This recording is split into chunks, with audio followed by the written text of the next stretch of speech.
إلا تنصروه فقد نصره الله.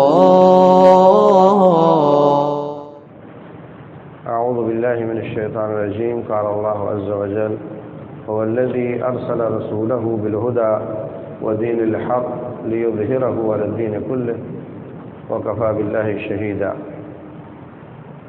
اللہ تعالیٰ وہ ہے جس نے اپنے نبی صلی اللہ علیہ وسلم کو ہدایت اور سچا دین دے کر بھیجا تاکہ وہ اس کو سارے دینوں پر غالب کر دے.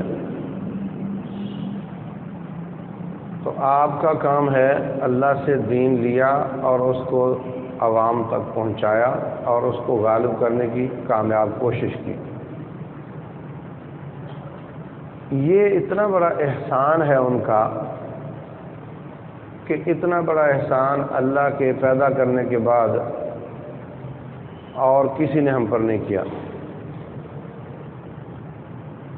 تو جس طرح اللہ تعالیٰ کا حق ہے کہ اس نے پیدا کیا اور نبی صلی اللہ علیہ وسلم نے جو ہم پر احسان کیا وہ بھی اللہ کے بھیجنے پر ہی کیا، تو اللہ کا پھر بہت زیادہ حق ہے. اس کے بعد سب سے زیادہ حق ہم پر رسول اللہ صلی اللہ علیہ وسلم کا ہے. اس کے بعد پھر والدین کا ہے جو ہمیں دنیا میں لے کر آئے. تو اس لیے رب سے محبت ساری کائنات سے زیادہ، والذین آمنوا اشد حبا للہ، مومن اپنے رب سے سب سے زیادہ محبت کرتا ہے. اور اس کے بعد سب سے زیادہ پیار رسول اللہ صلی اللہ علیہ وسلم سے، اپنی جانوں سے بھی زیادہ پیار. لا یؤمن احدکم حتی اکون احب الیہ من والدہ وولدہ والناس اجمعین. اس وقت تک تم میں سے کوئی مومن نہیں ہو سکتا جب تک میں محمد صلی اللہ علیہ وسلم ان کو ان کی جانوں سے، ان کے والدین سے، ان کی اولادوں سے زیادہ محبوب نہ ہو جائے. اس لیے میں بار بار نصیحت کرتا ہوں کہ آپ کا نام آئے تو صلی اللہ علیہ وسلم کہا کرو، سستی نہ کیا کرو اور نہ رگڑا کرو. صلی اللہ علیہ وسلم، نبی صلی اللہ علیہ وسلم نے فرمایا. یہ کوئی طریقہ نہیں ہے، یہ کوئی محبت نہیں ہے، یہ جان چھڑانے والی بات ہے. پیار سے، محبت سے، لذت لیتے ہوئے، احترام سے، عظمت سمجھتے ہوئے، دین میں سمجھتا ہوں بہت عظیم عبادت سمجھتے ہوئے اچھے طریقے سے درود پڑھنا چاہیے. پوری کائنات میں بجائے اس کے کہ ان کی بات کو مان لیا جائے اور ان کے طریقے پر عمل کر کے جنت کا وارث بن جایا جائے، کافر ان کے خلاف کھڑے، آئے دن ان کے خاکے شاب کر یا کسی اور طریقے سے ان کی گستاخی کرنے کی کوشش کرتے ہیں.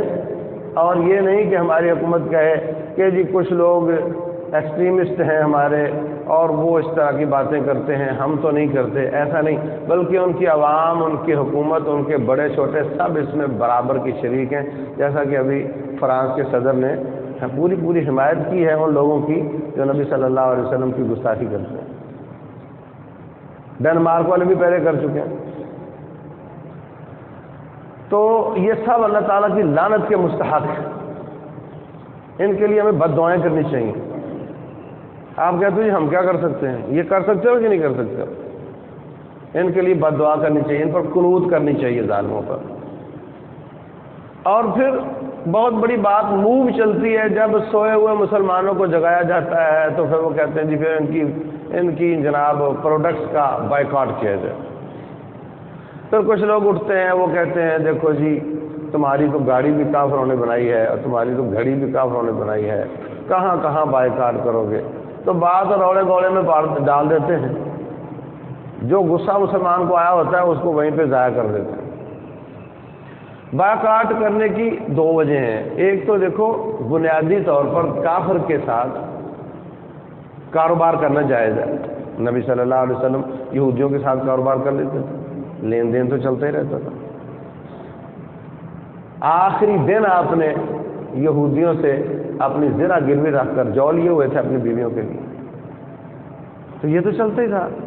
یہودی کے ساتھ، عیسائی کے ساتھ، ہندو کے ساتھ کوئی لین دین کرنا اس میں کوئی وہ نہیں ہے. لیکن بات یہ ہے کہ اگر ایک ہی طریقے سے مسلمان کی بھی دکان ہے، ہندو کی بھی ہے، مال بھی اچھا ہے دونوں کا، تو پھر ہمیں مسلمان کو ترجیح دینی چاہیے۔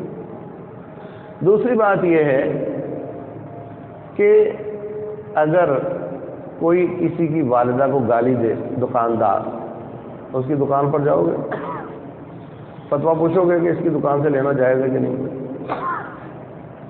ہاں، فتویٰ بھی نہیں پوچھو گے اور اس کا بائیکاٹ کر دو گے اس لیے کہ اس نے تمہاری ماں کو گالی دی ہے۔ تو رسول اللہ صلی اللہ علیہ وسلم سے پیار تو ماں سے زیادہ ہونا چاہیے۔ جس نے ان کو گالی دی ہے اس کے بارے میں فتوی پوچھنے کی کیا ضرورت ہے؟ اور تم 22 کروڑ اگر کسی پروڈکٹ کا بائیکاٹ کر دو تو بیٹھ جائے گا، تباہ ہو جائے گا، برباد ہو جائے گا۔ اتنی بڑی قوت ہے آپ کے ہاتھ میں۔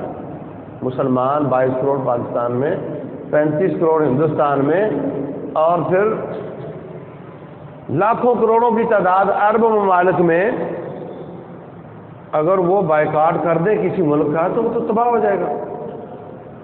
اور ان کی جتنی ملٹی نیشنل کمپنیاں ہوتی ہیں یہ ان کے وار ویپن ہوتے ہیں۔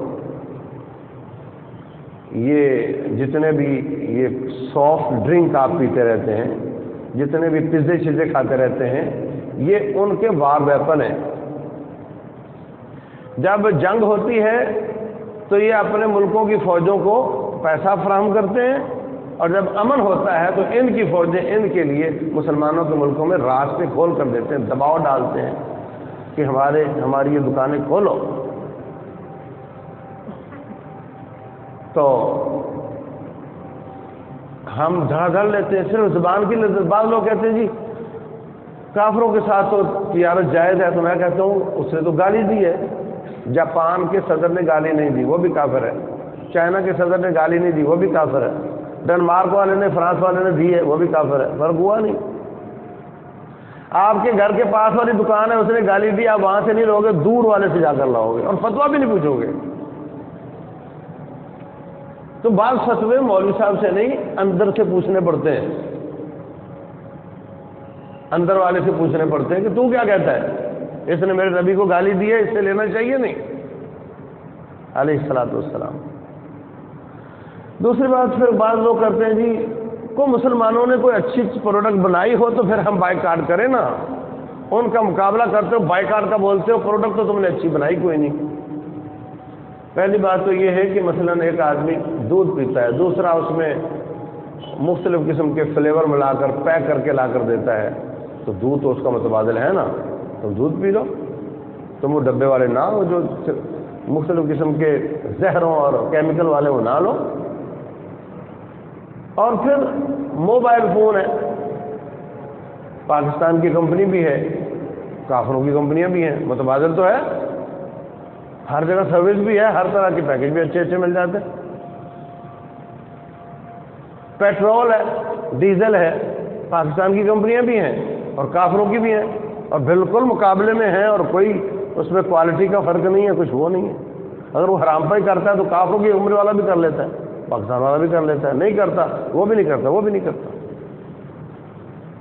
تو مولوی کو چپ کروا دیتے ہو یہ کہہ کر کے پاکستانیوں نے کچھ اچھی چیز بنائی ہو تو تب ہے نا۔ ہم کیسے سافٹ ڈرنک چھوڑ دیں، انہوں نے تو کوئی اچھی چیز بنائی نہیں، تو میرے رب نے پانی بنایا نا، کیوں پیتے ہو اس کو، یہ پی لو۔ دماغ تو تیرا اپنا خراب ہے، تو تو چاہتا ہے کہ نہیں میں سوڈا ہی پینا چاہتا ہوں۔ تو بہر صورت بھائیو یہ ایمان کا مسئلہ ہے، یہ فقہ کا مسئلہ نہیں ہے کہ جائز ہے کہ ناجائز ہے، یہ ایمان کا مسئلہ ہے۔ ایک ایمانیات ہوتے ہیں، ان کو اصول دین کہتے ہیں، ایک فقہی مسائل ہوتے ہیں، ان کو فروعی مسائل کہتے ہیں۔ کس سے کس چیز کی تجارت جائز ہے ناجائز ہے، یہ فروعی مسائل ہیں، اور اس نے میرے نبی علیہ الصلوۃ والسلام کی گستاخی کی ہے، یہ میرے ایمان کا تقاضا ہے، یہ تو اختلافی ہوتا ہی نہیں ہے، اس میں تو کوئی اختلاف ہوتا ہی نہیں ہے۔ پھر اسی طریقے سے ایک شخص مطلب ان جیسا لباس پہنتا ہے، ان جیسی اس نے شکل بنائی ہوئی ہے، تو اگر اس کو غصہ آتا ہے ان کی گستاخی پر تو اپنے آپ کو چینج کرے۔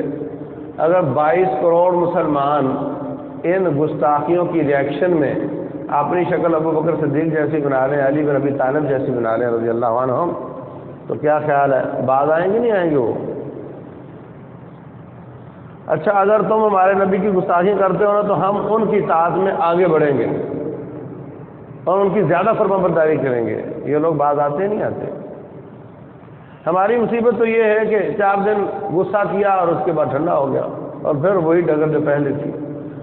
کبھی روڈ پر آ کے احتجاج شروع کر دیا جناب جان بھی قربان ہے. اچھا وہ تصویریں اخبارات میں سوشل میڈیا پہ گئیں, وہاں سے ان کے فرانس کے ڈنمارک کے سفارتخانوں نے اپنی اسمبلیوں ایمبیسیوں میں پہنچا دی, وہاں سے آگے چلی گئی. انہوں نے دیکھا کہ جو احتجاج کر رہے ہیں شکلیں ان کی ہم سے ملتی ہیں, عقلیں ان کی ہم سے ملتی ہیں, لباس ان کا ہمارے ساتھ ملتا ہے اور ہمارے خلاف احتجاج کر رہے ہیں. کوئی پریشانی کی بات نہیں ہے, ہمارے اپنے لوگ ہی ہیں. ان کو مولویوں نے تھوڑا برانگیختہ کیا ہے, وقتی ابالا ہے, آ جائے گا ختم ہو جائے گا. یہ کچھ کرنے والے نہیں ہیں. اگر ان کو پتا ہو کہ نہیں یہ حقیقی طور پر دین کی طرف واپس لوٹ رہے ہیں ہمارے ان گندے کارروائیوں کی ریئیکشن میں, تو پھر وہ فوراً باز آئیں گے. وہ فوراً منع کریں گے بھی باز آ جاؤ, اس کا بڑا خطرناک نقصان ہو رہا ہے, اس سے تو سوئی ہوئی قوم اٹھ رہی ہے, یہ ہم برداشت نہیں کر سکتے, تم باز آ جاؤ. بہر صورت عام آدمی کے کرنے کے بڑے کام ہیں اور بھی ہیں. اللہ تبارک و تعالیٰ ان ظالموں کو غارت کرے, اللہ ان کو تباہ و برباد کرے جو ہمارے نبی کی گستاخیاں کرتے ہیں, اور ہمیں اس کے ریئیکشن میں بھی اس کے بغیر بھی اپنے دین کی طرف لوٹنے کی توفیق دے. واللہ اعلم وصلی اللہ وسلم وبارک علی نبینا محمد.